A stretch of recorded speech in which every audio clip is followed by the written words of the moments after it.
जय जय माता माता दी। दी। गोर लागतनी हम है बेबी बुआ। गोर लागतानी हम है किरण फुआ। देखो ना फुआ, नवरात्र तो आ गइल बा। आज नवरात्र में तो सब दर्शक लोग भी अपन पूजा पाठ में जुटल हुए। आ चारी ओर देखो जे कलशा धराता, पहिलका दिन हो। आ ओमे पहिलका दिन में शैल पुत्री के पूजा होला। आ घर घर कलशा रखाता। आ सब लोग अपना अपना भक्ति के अनुसार पूजा में लीन बा। बच्चा बूढ़ा जवान लड़का बूढ़ सब लोग माँ के भक्ति में पूजा में लीन बा। तब हमनियों के चला चली शैल पुत्री के पहिलका दिन चला ना, खूब बढ़िया एगो माता जी के भजन गा दिया। दर्शक लोग इंतजार में बैठल बैठे। हाँ, सब लोग जेने देखो ओने गाना बाजता, पूरा भक्तिमय सब हो गइल बा। सब गांव शहर देहात जहाँ भी जाता माता जी के सारा लोग पूजा कर छोटा बड़ा सारा लोग तैयारी में लागल तैयारी बाटे। में लाग गइल बा। कलशा को घाट धराता, जई रोपाता, सब भक्त लोग कहीं कहीं से अपन सब सामान लिया के आ पूजा में एकदम एथी बाटे। चलो हमनियों के पूजा में लीन हो जाएगा। तो दर्शक लोग के एगो भजन सुना दिया। चलो तब गावा एगो भजन। हाँ चलो। मैया कब देबो दर्शनवा बीतल जला कुंवरवाना।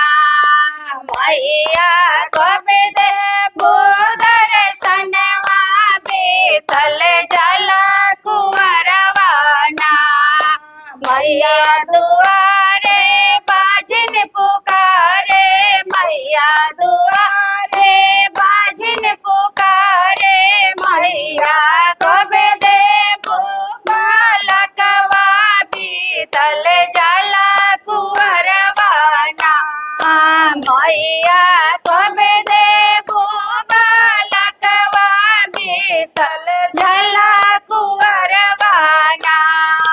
मैया कब देबो दर्शनवा बीतल जला कुंवरवाना।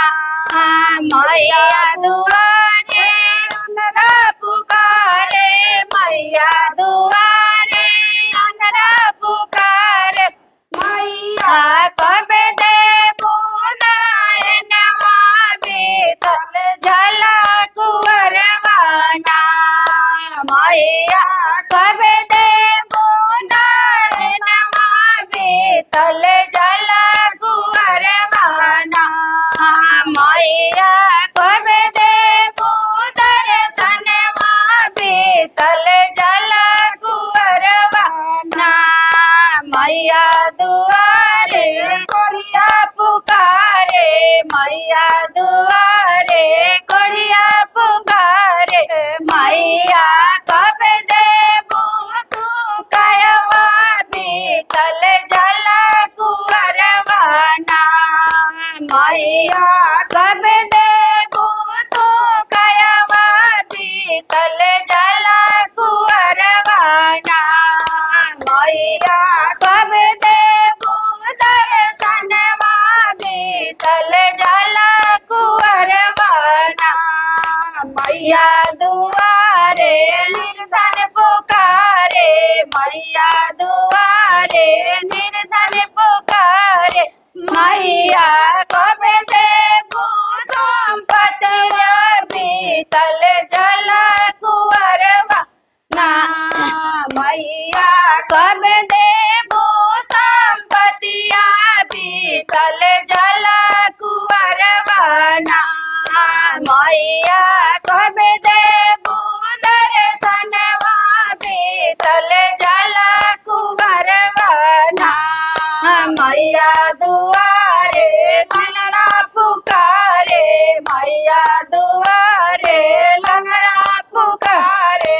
मैया कब देबो पैरवा बीतल जला कुंवरवाना।